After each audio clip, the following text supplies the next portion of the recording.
கடவுளை அறியான். கடவுள் அன்பாகவே இருக்கிறார். He who does not love does not know, for God is love. God is love. ஜெபம் செய்வோம். மகா பரிசுத்தமும் இரக்கமும் கிருபையும் நிறைந்த எங்கள் பரலோக பிதாவே,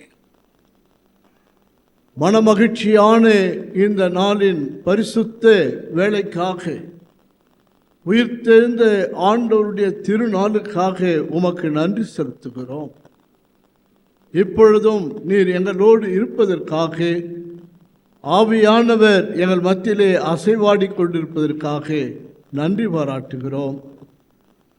உம்முடைய வார்த்தைகளை தியானிக்கிற வேளையிலே ஆவியானவர் எங்களுக்கு விளக்கி காட்டும்படியாக, உம்முடைய வசனங்களை, சத்திய வசனங்களை ஏற்றுக்கொள்ளும்படியான மனநிலை எங்களுக்கு தரும்படியாக ஜெபிக்கிறோம். நீர் எங்களோடு பேசும், நாங்கள் கேட்டு கீழ்ப்படுகிற நல்ல உள்ளத்தை எங்களுக்கு தாரும் ஐயா. உமக்கே மகிமை உண்டாவதாக. எங்கள் ஆண்டவரும் இரட்சகருமாகிய இயேசு கிறிஸ்துவின் மூலமாய் வேண்டுகிறோம் பிதாவே, ஆமேன். கிறிஸ்துவுக்குள் பிரியமானவர்களே, அருமையான கடவுளுடைய பிள்ளைகளே, உங்கள் அனைவரையும் ஆண்டவர் இயேசு கிறிஸ்துவின் ஈடு இணையற்ற திருப்பெயரிலே அன்போடு வாழ்த்துகிறேன். மீண்டும் உங்களை காண்பதிலே, கடவுளுடைய வார்த்தை உங்களோடு பகிர்ந்து கொள்வதிலே மிகுந்த மகிழ்ச்சி அடைகிறேன். நமது ஆயர் அவர்களுக்கு இந்த வாய்ப்பை கொடுத்ததற்காக என்னுடைய நன்றியை மிகுதியாக செலுத்துகிறேன். நம்முடைய திருச்சபையினுடைய செயலர், பொருளர், கமிட்டி அங்கத்தினர்கள், ஐக்கிய சங்கத்தார், அதனுடைய பொறுப்பாளர்கள், ஓய்வு நாள் பிள்ளைகள், விடுமுறை வேதாகம பள்ளியினுடைய இயக்குனர், ஆசிரியர்கள், குழந்தைகளை இந்த நாளிலே அன்போடு நான் வாழ்த்துகிறேன். அருமையான கடவுளுடைய பிள்ளைகளே, இன்றைக்கு நாம் சிந்திக்கும்படியாக தென்னிந்திய திருச்சபையில் இருக்கிற அனைத்து சபைகளிலும் கொடுக்கப்பட்டிருக்கிற தலைப்பு உருக்கமான அன்போடு இயேசுவோடு நடக்க வேண்டும். உருக்கமான அன்பை கொண்டவர்களாக இயேசுவுடன் நடக்க வேண்டும். Walk with Jesus in passion love. இயேசு கிறிஸ்துவோடு உருக்கமான அன்போடு நாம் நடக்க வேண்டும் என்கிற தலைப்பு இன்றைக்கு கொடுக்கப்பட்டிருக்கு. உயிர்த்தெழுந்த ஆண்டவர்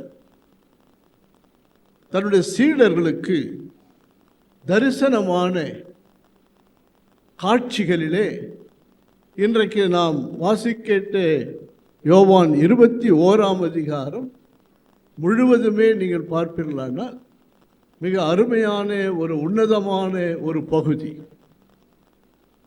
யோவான் 21 எடுத்துக்கொள்ளுங்கள்.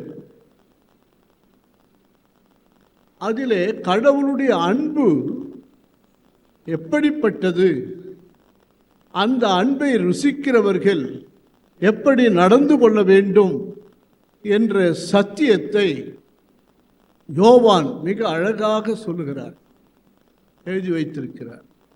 யோவான் நற்செய்தியை எழுதின யோவான் அடிகளார் இயேசுனுடைய சீடர்களிலே மிகவும் அன்பான ஒரு சீடர் என்பது நமக்கு தெரியும். அவர் 1 யோவான், 2 யோவான், 3 யோவான் ஆகிய நிருபங்களையும் எழுதியிருக்கிறார். இந்த நற்செய்தி நூலிலும் சரி, நிருபங்களிலும் சரி, அன்பை மையமாக வைத்து எழுதியிருப்பார். அந்த நிருப பகுதியிலே எல்லா இடத்திலும் அன்பு அன்பு அன்பு என்று சொல்லி வரும். இந்த அன்பு கிறிஸ்துவனுடைய அன்பை வெளிப்படுத்துகிற வார்த்தை. அந்த கிறிஸ்துவனுடைய அன்பை பெற்றவர்களாக நாம் வாழ வேண்டும். அந்த அன்பு எப்படிப்பட்ட அன்பு என்பதை நாம் சிந்திக்க இந்த நேரத்தில் உங்களை என்னோடு அழைக்கிறேன். இந்த 21ஆம் அதிகாரத்திலே பகுதியிலே உயிர்த்த பிறகு ஆண்டவர் கொடுத்த 3வது தரிசனம் என்று சொல்லப்படுகிறது. காட்சி, திருக்காட்சி, 3வது திருக்காட்சி. இந்த திருக்காட்சியிலே ஒரு கடல் குறிக்கப்படுகிறது. ஆக்சுவலாக அது பெரிய பெரிய ஏரி, ஆனால் அவர்களுக்கு அது அப்பொழுது கடல் என்று அழைக்கப்பட்டது. கலிலேயா கடல். கலிலேய கடலை நான் பார்த்திருக்கிறேன், நீங்களும் ஒரு சிலர் பார்த்திருப்பீர்கள். மிக பெரிய ஏரி, கடல் போன்ற நீர் நிறைந்த ஒரு பகுதி, ஒரு நாளும் தண்ணீர் குறையாத ஒரு பகுதி ஏரி. அதற்கு 3 பெயர்கள் சொல்லப்படுகிறது. கலிலேயா கடல், திபேரியா கடல், கெனேசரத்து கடல் என்று இது அழைக்கப்படுகிறது. ஏன் அந்த பெயர்கள் என்று சொன்னால், அவ்வளவு தூரம் அந்த ஏரி அமைந்திருக்கும். அந்தந்த பகுதியில் இருக்கிற ஊர்களுக்கு ஏற்ப அந்த பெயர் அழைக்கப்படும். கலிலேயா பகுதியில் இருக்கிற அந்த கலிலேயா கடல் கலிலேயா கடல் என்று அழைக்கப்படும். திபேரியா பகுதியில் திபேரியா கடல் என்று அழைக்கப்படும். அடுத்ததாக கெனேசரத்து பகுதியில் கெனேசரத்து கடல் என்று அழைக்கப்படும். இங்கே இந்த கடலை மையமாக வைத்து, இந்த ஏரியை மையமாக வைத்து இந்த நிகழ்ச்சி அங்கே நடைபெறுகிறது. உயிர்த்த ஆண்டவருக்கு பிறகு அவர் கொடுத்த வாக்குத்தத்தத்தை ஏற்றுக்கொண்ட 120 பேர் எருசலேமிலே ஒரு வீட்டிலே பூட்டிக் கொண்டு அவர்கள் காத்திருக்கிறார்கள். பரிசுத்த ஆவியானவருடைய வல்லமையை, பொழிவை பெற்றுக்கொள்ளும்படியாக காத்திருக்கிறார்கள். அது 50 நாட்கள் அவர் காத்திருக்க வேண்டியிருந்தது. உயிர்த்தெழுந்த நாளுக்கு பிறகு 50 நாட்கள் அங்கே காத்திருக்க வேண்டிய ஒரு சூழ்நிலை. அவளோடு காத்திருக்கிறார்கள். வெளியில போக முடியாது, பயம். அவர்களை கொல்லுவதற்காக யூதர்கள், ரோம போர் வீரர்கள் காத்து கொண்டிருக்கிறார்கள் என்ற பயத்தினாலே அவர்கள் வெளியே போகாமல் பூட்டிக் கொண்டிருக்கிறார்கள். இப்படிப்பட்ட சூழ்நிலையில தான் ஆண்டவருடைய பிள்ளைகள் இந்த 50 நாட்களுக்கு அந்த வீட்டினுடைய உரிமையாளர் வைத்திருந்த உணவுப் பொருட்கள் தீர ஆரம்பித்து விட்டது, காலியாக ஆரம்பிச்சது. அவங்க ஓரளவு தான் வைத்திருந்தாங்க. இந்த சூழ்நிலையில பேதுரு என்ன சொல்றாரு? தன்னுடைய சீடர்களை பார்த்து 1வது வசனத்தில் 21:1 பேதுரு மற்ற சீடர்களை பார்த்து சொல்றாரு, நான் மீன் பிடிக்க போகிறேன், நான் மீன் பிடிக்க போறேன். ஏன் இப்படி சொல்றாரு? ஏன் அவர் மீன் பிடிக்க போறாரு? மனிதர்களை பிடிக்கும்படியாக அழைக்கப்பட்ட பேதுருவும் மற்ற சீடர்களும் ஏன் மீன் பிடிக்க போக வேண்டும்? பேதுரு ஏன் அந்த முடிவுக்கு வராரு? அவ்வளவுதான், இன்னும் ஆண்டவர் வரவில்லை, ஆண்டவருடைய ஆவியானவர் நமக்கு அருளப்படவில்லை, நம்முடைய தொழிலை நாம் போய் பார்ப்போம் என்று சொல்லி அவர் பின்வாங்கி போகிறாரா?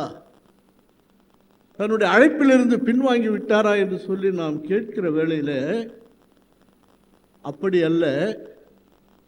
அவர் தன்னோடு இருக்கிற 50 பேர் உணவுப் பொருட்கள் எல்லாம் தீர்த்துவிட்ட நிலையிலே பசியோடு வாடுகிறார்கள்.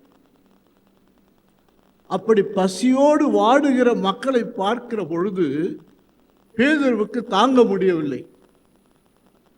இப்படியே இருந்தால் எப்படி? சரி, நமக்கு கைத்தொழில் இருக்கிறது, நமக்கு மீன் பிடிக்க தெரியும், நாம் போய் மீன் பிடித்து கொண்டு வந்து அதை விற்று பணமாக்கி பொருட்களை கொண்டு வந்து தருவோம் என்று சொல்லி அந்த முடிவுக்கு வருகிறார் பேதுரு. அதுதான் நம்முடைய அர்த்தம். இயேசுனுடைய அன்பை ருசித்த பேதுரு உயிர்த்தெழுந்த பிறகு, அவரை மறுதலித்த பேதுரு உயிர்த்தெழுந்த ஆண்டவரை தரிசித்த பிறகு, அவர் மக்களுடைய பசியை பார்க்க முடியாமல் மீன் பிடிக்க போக வேண்டும் என்று சொல்ல முடிவுக்கு வந்து சொல்றார். அப்பொழுது அந்த சீடர்கள் சில பேர் என்ன சொல்றாங்க, நாங்களும் உங்க கூட வரோம். மீன் பிடிக்க தெரிந்தவர்கள் சொல்றாங்க, நாங்களும் உங்களோடு வருகிறோம். யார் யாரு சொல்றாங்க?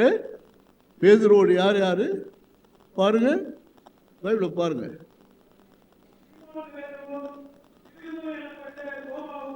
பேதுரு, அப்புறம் தோமா, நாத்தான்வேல், மூன்றாவது நாத்தான்வேல்,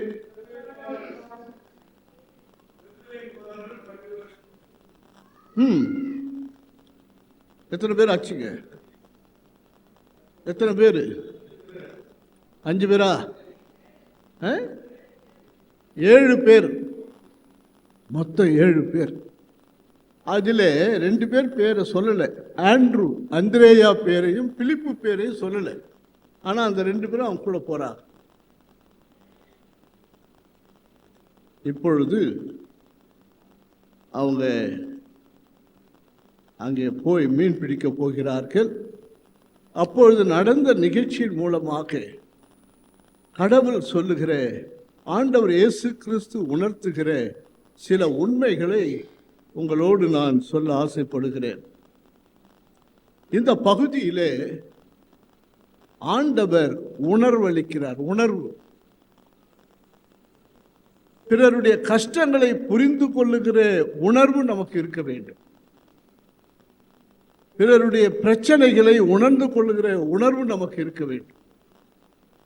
சில நேரங்களில் நாம் மற்றவர்களை பழி சொல்லுவோம், மற்றவர்களை ஏளனமாக சொல்லுவோம். ஆனால் அவர்களுடைய பின்னணியம் என்ன, அவருடைய பேக்ரவுண்ட் என்ன, ஏன் அந்த நிலையில் இருக்கிறார், ஏன் அப்படி பேசினார் என்பதை எல்லாம் நாம் உணர்ந்து கொள்ள வேண்டும், உணர்ந்து பார்க்க வேண்டும்.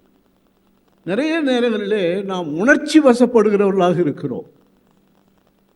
உடனே கோபப்படுவது, உடனே எரிச்சல் படுவது, அது குடும்பத்திலும் சரி வெளியிலும் சரி. எரிச்சல், கோபம், இப்படிப்பட்ட காரியங்கள் நமக்கு வருகிறது என்னன்னா, அது உணர்ச்சியை அடக்காமல் இருப்பது. அருமையானவர்களே, உணர்ச்சி வசப்படுவதை விட உணர்வு நமக்குள்ளாக வர வேண்டும், புரிந்து கொள்ளுதல் நமக்குள்ளாக வர வேண்டும்.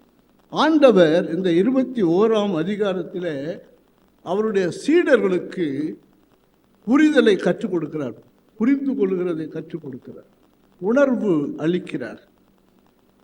அதைத்தான் இந்த பகுதியில் நாம் பார்க்கிறோம். ஏன்னா எப்படி அப்படின்னு சொன்னா, இந்த பேதுருவும் மற்றவர்களும் பசியோடு இருக்கிற அந்த மக்களுடைய பசியை போக்க வேண்டும் என்று சொல்லுகிற பொழுது, அவங்க ஏதோ பக்கத்தில் இருக்கிற ஒரு இடத்தில் போய் மீன் பிடிக்க போகவில்லை. தாங்கள் அதிகமாக பழக்கப்பட்ட ஏரிக்குத்தான் போகிறார்கள், கடலுக்குத்தான் போகிறார்கள். அது எருசலேமிலிருந்து 68 கிலோமீட்டர், 68 மைல், கிலோமீட்டர் கணக்கில் 109லிருந்து 110 கிலோமீட்டர் தூரம். இந்த முடிவெடுத்த பிறகு இவர்கள் அந்த 110 கிலோமீட்டர் தூரத்தை கடந்து போகிறார்கள். இவங்களுக்கும் பசிதான், இவர்களும் சரியாக சாப்பிடவில்லை. போய் இவர்கள் இரவு நேரத்தில் போய் சேர்ந்து மீன் பிடிக்க ஆரம்பிக்கிறார்கள். மீன் பிடிக்க ஆரம்பிக்கிற பொழுது அவர்களுக்கு என்ன நடந்தது என்பதை நாம் அறிவோம்.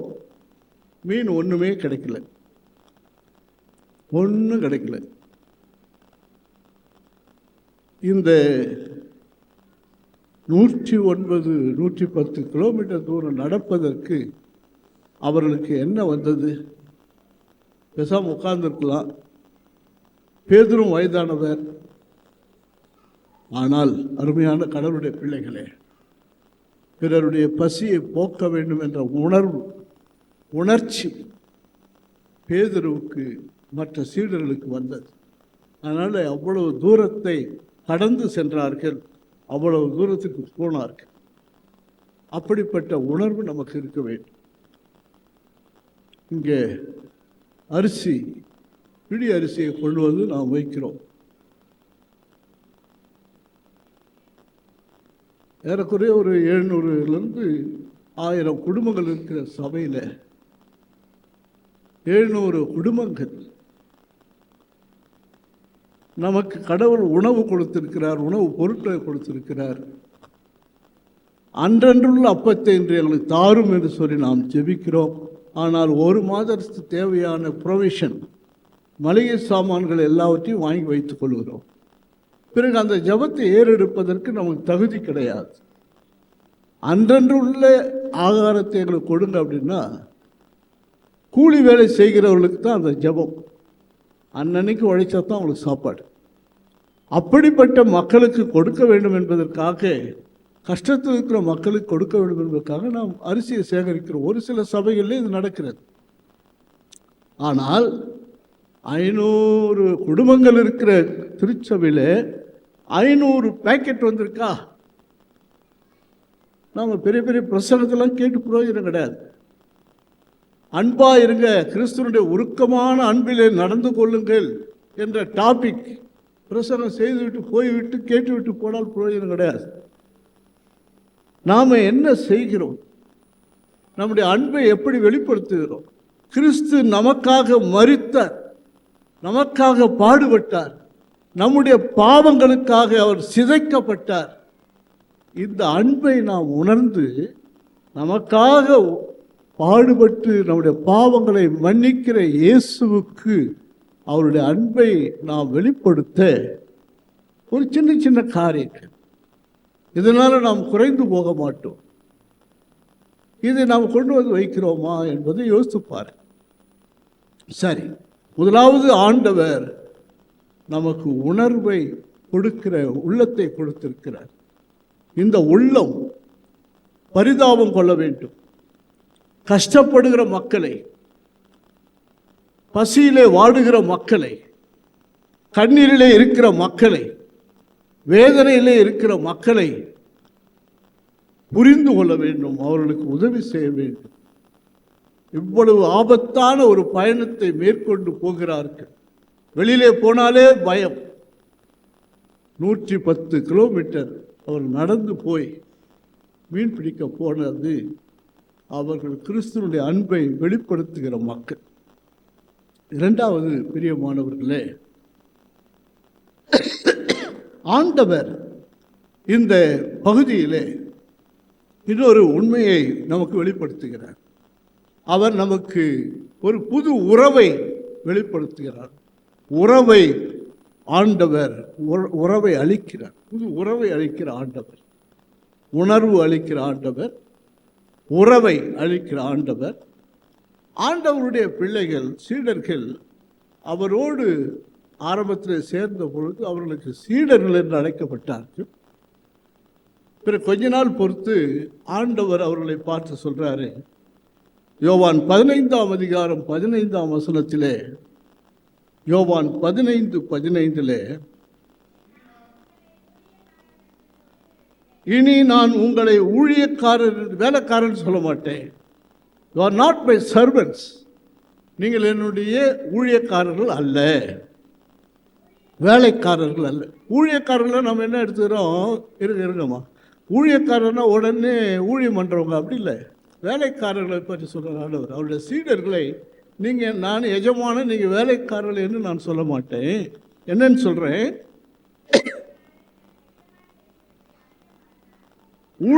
வேலைக்காரன் தன் எஜமான் செய்கிறதை அவர் என்ன செய்கிறார் என்பது அவருக்கு மற்றவர்களுக்கு தெரியாது, வேலைக்காரனுக்கு தெரியாது. நான் உங்களுக்கு இப்பொழுது ஒரு புதிய உறவிலே உங்களை சேர்த்துக் கொள்கிறேன். நீங்கள் என்னுடைய நண்பர்கள். நண்பர்கள் என்று சொன்னால் என்னுடைய அனைத்து அந்தரங்க காரியங்களும் உங்களுக்கு தெரியப்படுத்துவேன். நான் பிதாவினிடத்திலே கற்றுக்கொண்டவைகள் எல்லாம் நான் உங்களுக்கு சொல்லுவேன், சொல்லிக் கொண்டிருக்கிறேன். இனிமேல் நீங்கள் என்னுடைய நண்பர்கள். நண்பர்கள் உயிர் கொடுக்கக்கூடியவர். நண்பர்கள் போன்ற ஒரு உறவு இந்த உலகத்தில் எதுவுமே கிடையாது. உண்மையான நண்பர்கள். அந்த உறவை ஆண்டவர் கொடுக்கிறார். அப்புறம் பாருங்க, சொல்லுகிறேன், ஏனெனில் என் பிதாவினிடத்தில் நான் கேள்விப்பட்ட எல்லாவற்றையும் உங்களுக்கு அறிவிக்கிறேன். என்னிடத்தில் எந்த விதமான ஹிடன் சீக்ரெட்டும் கிடையாது, மறைப்பொருளும் கிடையாது. ஆண்டவர் சொல்றார். ஆனால் இன்னொரு உறவு உயிர்த்தெழுந்த ஆண்டவர் நண்பர்களோடு நிறுத்தல. அது பிறகு உயிர்த்தெழுந்த பிறகு ஆண்டவர் இன்னொரு உறவை கொடுக்கிறார். யோவான் 21 இந்த பகுதியில் 5ஆம் வசனம்,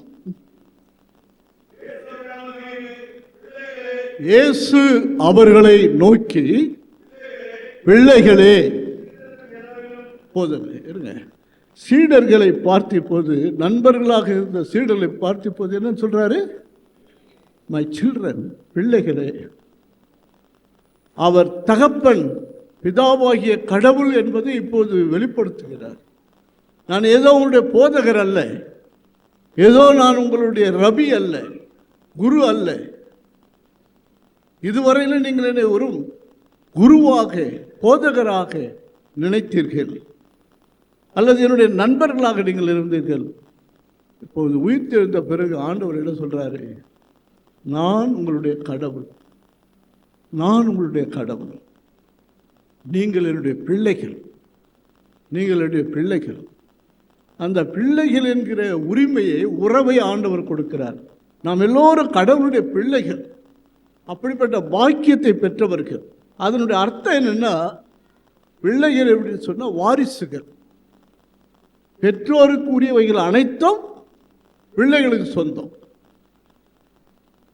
பெற்றோர் கஷ்டப்பட்டு வைத்திருக்கிறது அனைத்தும் பிள்ளைகளுக்கு சொந்தம். வாரிசுதாரர்கள், சட்டபூர்வமான வாரிசுதாரர்கள் பிள்ளைகள், அதிகாரபூர்வமான வாரிசுகள் பிள்ளைகள். அப்படிப்பட்ட பாக்கியத்தை ஆண்டவர் கொடுத்து அவர்களை அன்போடு அழைக்கிறார். பிள்ளைகளே, உங்களிடத்தில் சாப்பிடுவதற்கு ஏதாவது இருக்குது. ஆண்டவருக்கு தெரியும் அவங்ககிட்ட ஒன்றுமே இல்லை, அதனால தான் மீன் பிடிக்க வந்தாங்க இல்லைங்களா? அப்போ ஆண்டவர் அவர்களுக்கு முதலாவது தன்னுடைய பிள்ளைகளாக ஏற்றுக்கொள்ளுகிறார். புதிய உறவை கொடுக்கிற ஆண்டவர், உறவளிக்கும் ஆண்டவர், உணர்வு அளிக்கும் ஆண்டவர், பிறருடைய பசியை, கஷ்டத்தை புரிந்து கொள்கிற உணர்வை கொடுக்கிற ஆண்டவர்.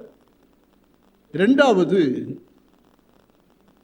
பிள்ளைகள் என்கிற பாக்கியத்தை, உறவை கொடுக்கிற ஆண்டவர். மூன்றாவதாக, பிரியமானவர்களே, உணவு அளிக்கிற ஆண்டவர். என்ன அது ஆண்டவர் தான் நம்ம சாப்பாடு தராரு, இங்கே என்ன பெரிய உண்மை இருக்குது அதில் அப்படின்னா, மிக அருமையான சத்தியம் இந்த பகுதியிலே நிறைந்திருக்கிறது. சரீர தேவையை பூர்த்தி செய்கிற ஆண்டவர். இந்த உலகத்தில் நமக்கு எவ்வளவோ பிரச்சனை, வெறும் பசி சாப்பாடு மட்டும் இல்லை, எவ்வளவோ தேவைகள் இருக்கிறது, எவ்வளவோ கஷ்டங்கள் இருக்கிறது, பிரச்சனைகள் இருக்கிறது. கடன் பிரச்சனை, பிள்ளைகளுடைய வாழ்க்கையிலே செய்ய வேண்டிய காரியங்கள், திருமணம் நடத்த முடியாத பிரச்சனை, பணம் இல்லாத பிரச்சனை, வியாதி, சுகவீனங்கள், பலகீனங்கள், எல்லாவற்றின் மத்தியிலும் இருக்கிற நம்மை ஆண்டவர் கரம் பிடித்து நடத்துகிறார், கரம் பிடித்து நடத்துகிறார். அருமையான கடவுளுடைய பிள்ளைகளே, அதைத்தான் நாம் இங்கே பார்க்கிறோம். இந்த 21ஆம் அதிகாரத்தில், பிள்ளைகளே, புசிக்கிறதற்கு உங்களிடத்தில் ஏதாவது இருக்கிறதா என்றார். அதற்கு அவர்கள் ஒன்றுமில்லையா. இதுவரைக்கும் அவங்களுக்கு வந்திருக்கிறது யாருன்னே தெரியல, இன்னும் புரிந்து கொள்ள முடியல, பயத்தின் ஆவியினால. என்கிட்ட ஒன்றும் இல்லை, we have nothing. அப்போது ஆண்டவர் சொல்றாரு 6ஆம் வசனத்தில், அந்த படவை வலது பக்கம் போடுங்க. நல்லா மீன் பிடிக்க தெரிந்தவர்கள் இவர்கள். எவ்வளோ முயற்சி பண்ணாங்க. ராத்திரி நேரத்தில் தான் மீன் நன்றாக கிடைக்கும். ஒன்றும் கிடைக்கல. நான் முழுவதும் ராத்திரி முழுவதும் ட்ரை பண்ணோம், ஒன்றும் கிடைக்கலையா, ஒரு மீன் கிடைக்கல. ஆண்டவர் சொல்கிறார், சரி வலது பக்கம் போடுங்க. அப்படியே போட்டார்கள். அப்பொழுது எத்தனை மீன் கிடைச்சதுங்க? 153 மீன்கள் கிடைத்த. பெரிய பெரிய மீன்கள். அவர்களால் இழுக்க முடியவில்லை, வலை கிழியவில்லை. இதில் பல சத்தியங்கள் இருக்கிறது. இதில் பல சத்தியங்கள் இருக்கு. சரி, வலை இழுத்து கொண்டு வராங்க. 150 மீன்கள் எண்ணி பார்க்குறாங்க. 153 பெரிய பெரிய மீன்கள். ஒரே வகையான மீன்கள் அல்ல, வெவ்வேறு வகையான மீன்கள். 153 பெரிய மீன்கள். இப்படி வலையிலே வந்த அந்த மீன்களை அவர்கள் கொண்டு வந்து கரையில் இறக்கின பொழுது ஆண்டவர், இதுதான் கடவுளுடைய அன்பு. 12ஆம் வசனத்தில் இயேசு அவர்களை நோக்கி, வாருங்கள், போஜனம் பண்ண, உணவு அருந்துங்கள், சாப்பிட வாங்க. ஆச்சரியம் அவர்களுக்கு, ஆச்சரியம். கரையிலே பார்த்தால் கறி அடுப்பு, அதில் மீன்கள், தண்டூரி சிக்கன் நம்ம சொல்கிறோம் இல்லைங்களா, நம்ம பிள்ளைங்களுக்கெல்லாம், இப்போ இருக்கிற பிள்ளைங்களுக்கெல்லாம் தண்டூரி சிக்கன் தான் ரொம்ப பிடிக்கும். ஆண்டவர் இங்கே தண்டூரி ஃபிஷ் வைத்திருக்கிறார். மீன் அப்படியே வறுத்து வைத்திருக்கிறார், வெந்து கொண்டிருக்கிறது. அந்த அடுப்பில் அழகாக வெந்து கொண்டிருக்கிறது. சரி, வந்து பார்க்கிறார்கள். ஆண்டவரிடம் சொல்கிறாரு, நீங்கள் பிடிச்சிங்கள மீன், அதில் கொஞ்சம் கொண்டு வாங்க. அதையும் கொண்டு வந்து சமைத்து அவர்களுக்கு கொடுக்கிறார். இதில் என்னையா உண்மை இருக்கு அப்படின்னா, நீங்கள் மற்றவருடைய பசியை போக்க நினைத்தால் உங்களுடைய பசியை ஆண்டவர் போக்குவார். அல்லேலூயா. நீங்க மற்றவருடைய துயரத்தை, கண்ணீரை துடைத்தால் கர்த்தர் உங்களுடைய கண்ணீரை துடைப்பார். நீங்கள் மற்றவர்களுக்கு உதவி செய்தால் உங்களுக்கு தேவைப்படும் போது அவருடைய கரம் உங்களை தூக்கி பிடிக்கும். இது உண்மை, சத்தியம். உங்களுடைய வாழ்க்கையில் நீங்கள் யாருக்காவது ஏதாவது நன்மை செய்தால் அது வேறு விதத்தில் கர்த்தர் உங்களுக்கு அதை இரட்டிப்பாக கொடுப்பார். அது அன்பின் அடிப்படையிலே செய்ய வேண்டிய காரியம். 120 பேர் பசியிலே வாடுகிறார்கள் என்று சொல்லி 110 கிலோமீட்டர் நடந்து வந்து இரவெல்லாம் உழைத்து மீன் கிடைக்காமல் தவித்த அந்த மக்கள் அவருடைய பசியை ஆற்ற வேண்டும் என்று நினைத்தார்கள். அந்த நல்ல நோக்கம். திருச்சபை என்பது இதுதான். நம்மோடு இருக்கிற மக்களுக்கு அவர்களுடைய குறைகளை நிறைவாக்குகிற பணியை செய்ய வேண்டியது திருச்சபை. அதைத்தான் இந்த உலகத்தில் ஆண்டவர் திருச்சபையாக நிறுவினார். வலையை போன்றது திருச்சபை. அந்த வலையிலே 150 மீன்கள் இருந்தது, கிழியவில்லை. அப்பொழுது ஆண்டவர் என்ன சொல்றாரு, அதை வைத்து நமக்கு என்ன சொல்றாருன்னா, உங்களுடைய திருச்சபை, இந்த உலகத்திலே நான் ஸ்தாபித்திருக்கிற திருச்சபை வலையை போன்றது. அந்த வலையிலே 150 மீன்களைப் போல மீன்கள் இருக்கும்.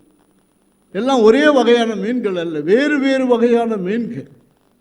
அந்த மீன்களைப் போல திருச்சபையிலே பல்வேறு விதமான மக்கள் ஒன்றாக கூடி வருகிற இடம் திருச்சபை.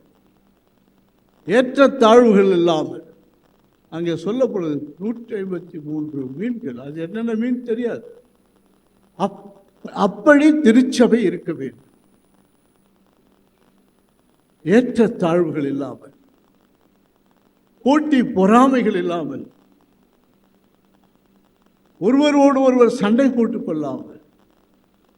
திருச்சபையே இப்படி இருந்தால் எப்படி நாம் இந்த உலகத்துக்கு சாட்சியாக இருக்க முடியும்? அப்படி இந்த திருச்சபை வலையை போல இருக்க வேண்டும். எப்பொழுது கிழியும் என்று சொன்னால், அந்த மீன்கள் ஒன்றை முந்திக்கொண்டு வெளியே வர வேண்டும் என்று சொல்லி நினைக்கிற பொழுது அந்த வலைகள் கிழிய ஆரம்பிக்கும். ஒற்றுமை இல்லாத இடத்திலே கிழிக்கப்படும், வலை கிழிக்கப்படும், திருச்சபை அழிக்கப்படும். ஆண்டவர் திருச்சபை என்கிற உன்னதமான வலையை நமக்கு உருவாக்கி கொடுத்திருக்கிறார். பிரியமானவர்களே, இதில் நீ பெரியவன், நான் பெரியவன், நீ உயர்ந்தவன், நான் தாழ்ந்தவன் என்ற எண்ணம் இல்லாதவன். நாம் ஒன்றுபட்டவர்களாக வாழ வேண்டும். அதற்கு ஆவியானவர் தான் தொடர்ந்து துணை செய்ய வேண்டும். திருச்சபைகளில் இன்றைக்கு எல்லா இடங்களிலும் பிரச்சனைகள். எப்படி நாம் ஆண்டவருடைய ராஜ்யத்தை கட்டி எழுப்புவது? யோசித்து பாருங்கள். நான் என்கிற எண்ணத்தை மறந்து விடுங்க. உங்களை அன்போடு கேட்டுக்கொள்கிறேன். நான் என்பது குடும்பத்திலும் சரி, திருச்சபையிலும் சரி, வெளியிலும் சரி, நான், நாங்கள் என்கின்ற அந்த பெருமையை ஒழித்துவிட்டு ஆண்டவரத்தை வாருங்கள், இருங்கள், செயல்படுங்கள். அப்போது ஆண்டவர் அவர்களுக்கு உணவளிக்கிறார். மற்றவருடைய பசியை போக்க நினைத்தவருடைய பசியை ஆண்டவர் போக்குகிறார். அருமையான கடவுளுடைய பிள்ளைகளே, கடைசியாக ஆண்டவர் சொல்லுகிற இன்னொரு சத்தியம் என்னன்னு சொன்னார். இந்த 153 அப்படின்னு நம்பர் இருக்குல்ல, அதை கொஞ்சம் நான் உங்களுக்கு விலைக்கு சொல்லிடுறேன். அதை கொஞ்சம் புரிந்து கொள்ளுங்கள். அதாவது உயிர்த்த பிறகு ஆண்டவர் என் பிள்ளைகளே என்று அழைக்கிறார் இல்லைங்களா? அந்த உரிமை அவருக்கு எப்படி வந்தது என்று சொன்னார். அவர் வெறும் மனிதனாக, மேசியாவாக அல்லது ரபியாக மட்டும் வரவில்லை. அவர் பிதாவோடு இருந்தார், பிதாவாக இருந்தார். அப்பேற்பட்டவர் இந்த 153 மீன்கள் மூலமாக நமக்கு சொல்லுகிற சத்தியம் என்று சொன்னார். முதலாவதாக, பிரியமானவர்களே, ஆதி ஆகமத்திலே 150 முறை யாவே யாவே என்று வரும். அதாவது யாவே என்பதுதான் என்னுடைய பெயர். எபிரேய மொழியிலே யாவே என்று சொன்னால் கடவுள், காட். அவர்கள், இஸ்ரவேல் மக்கள், கடவுளை யாவே என்று அழைக்க மாட்டார்கள். அதற்கு தகுதி இல்லை என்று சொல்லி அவருடைய பெயரை உச்சரிக்க மாட்டார்கள். அவருடைய பெயரை உச்சரிக்க மாட்டார்கள். யாவே என்று சொல்ல மாட்டார்கள். மோசேக்கு சொல்லுகிற போது மோசே கேட்கிறார், உங்க பேர் என்னப்பா அப்படின்னு சொல்லும்போது ஆண்டவர் சொல்றார், நான் இருக்கிறவராகவே இருக்கிறேன். யாவே என்பதனுடைய அர்த்தம் அதுதான். நான் இருக்கிறவராக இருக்கிறேன். நான் சதா காலங்களிலும் இருக்கிறேன், ஆதியும் அந்தமுமாக இருக்கிறேன். அப்பொழுது அந்த ஆதி ஆகமத்தில் அவரை குறிக்கிற பொழுதெல்லாம் நீங்கள் பார்த்தீங்கன்னா கர்த்தர், தேவன் அப்படியெல்லாம் மொழிபெயர்த்திருப்பாங்க. எல்லா கடவுளை குறிக்கிற அந்த யாவே என்கிற வார்த்தை 153 முறை வருகிறது. இப்போது ஆண்டவருக்கு இந்த 150 மீன்கள் மூலமாக என்ன சொல்லுகிறார்? நான் தான் அவர். ஐ ஆம் த லார்ட், ஐ ஆம் த காட் என்று சொல்லி உணர்த்துகிறார். அவர்களுக்கு புரியும், எபிரேய மக்களுக்கு அது தெரியும்.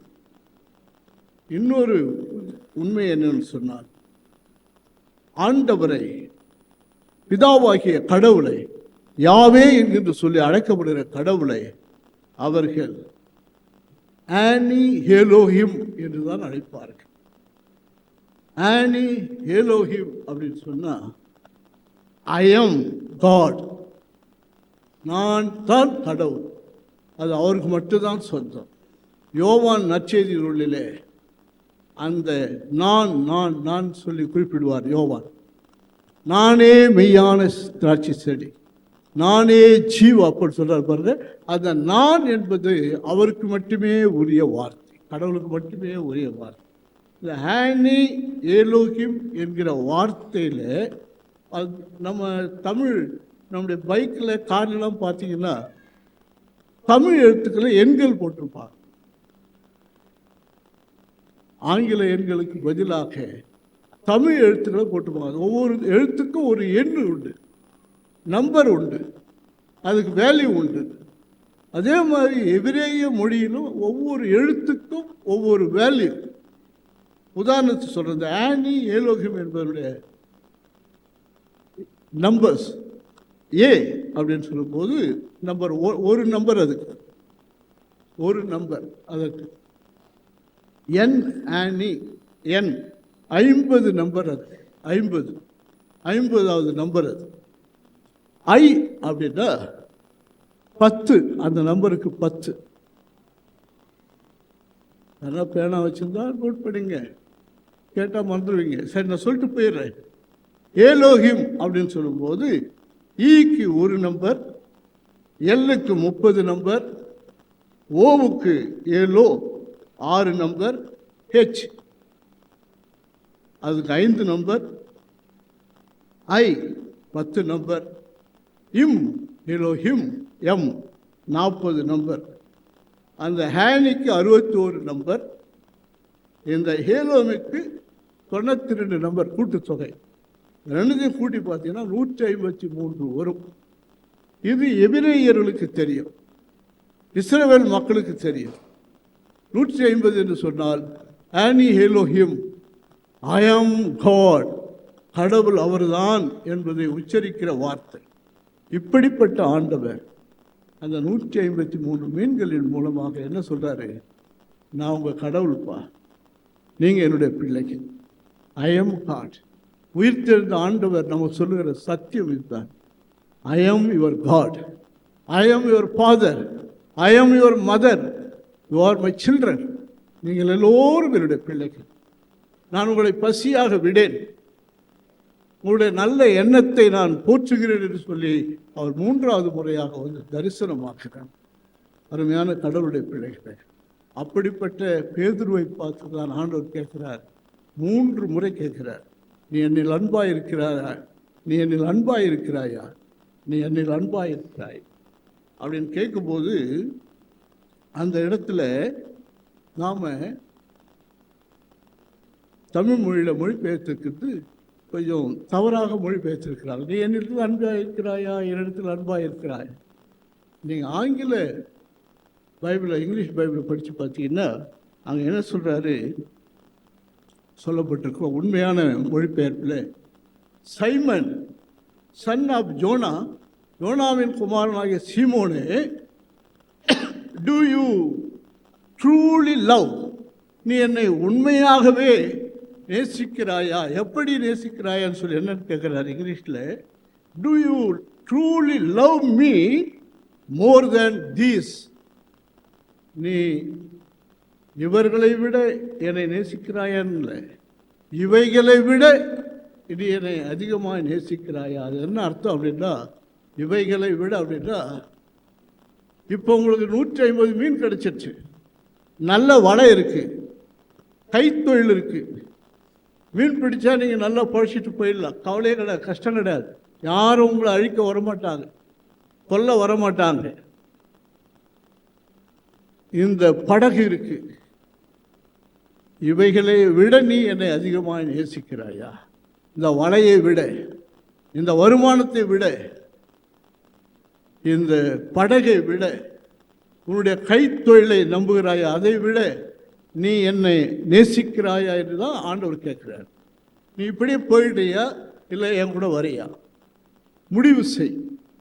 அப்போ பேதுரு சொல்றாரு, உமக்கு தெரியும் ஆண்டவரே, என்னை பற்றி உமக்கு தெரியும், நான் என்னுடைய குறைவினாலே பயத்தினாலே 3 முறை மறுதளித்து விட்டேன், இனி நான் உயிரையே கொடுப்பேன் என்று சொல்லி ஆண்டவரிடத்தில் தன்னை அர்ப்பணிக்கிறார்.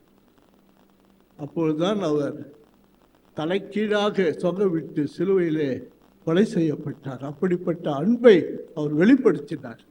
அருமையான கடவுளுடைய பிள்ளைகளே, நமக்கு இருக்கிற வசதிகள், வாய்ப்புகள், பட்டம், பதவி, பணம், சொத்து, சுகம், இவைகளை நம்பி நாம் ஆண்டவரை மறுதலிக்காதபடி, ஆண்டவருக்கு விரோதமாக வாழாதபடி, நாம் எப்பொழுதும் ஆண்டவருக்கு பிரியமாக, உணர்வளிக்கிற ஆண்டவர், உணவளிக்கிற ஆண்டவர், பிள்ளைகள் என்கிற உறவை கொடுத்திருக்கிற ஆண்டவரை நம்பி ஜீவிப்போம்.